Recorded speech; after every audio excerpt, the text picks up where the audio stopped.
everyone, today we are going to study a new topic which is known as Indian system of learning. So before understanding what is Indian system and how learning is affected through it, we'll start studying what is learning.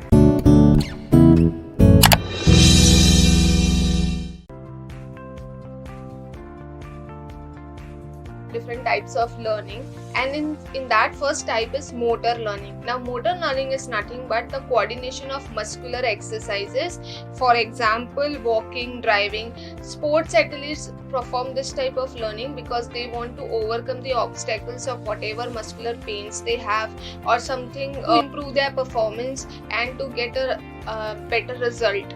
The next type is Gurukul system of learning. Now this is practiced only in India and it has been adopted by some of the famous personalities also. It has been started with some of the famous personalities in India. Now what is Gurukul system of learning? It is nothing but an Indian concept of education where students are known as Shishya and the teachers are known as Gurus, where students leave their houses and come to the ashram, take training for the teachings what the Gurus are meant to give them. What is modern system of learning? Now modern system of learning is basically technology based, where we learn online through online platforms like apps and various projector based learning system which are being adopted in the schools nowadays. It favors independent learning system and it is a visual way of learning.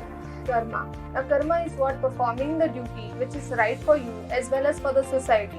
We have heard that what we do comes back to us. Next topic is Nishkama Karma. Now Nishkama Karma is nothing but while performing the duty, you should not think about the fruit of the duty or fruit of the work.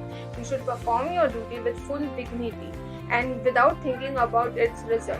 In Bhagavad Gita, Lord Krishna explains that कर्म करो पर उसके फल की चिंता मत करो. Different laws of karma. The first one is law of great karma. The great law of karma deals with the fact of cause and effect. Whatever energy or thoughts we put, we get back, whether it is good or bad. Next thing we are talking about is humanity. It deals with if you want to change something in your life, then you have to accept some consequences in your life. Many great personalities who are humble, generous and follow humanity have gone through this stage of their life where there are consequences in this society which stops them, but they accept those consequences and go ahead and move ahead in their life.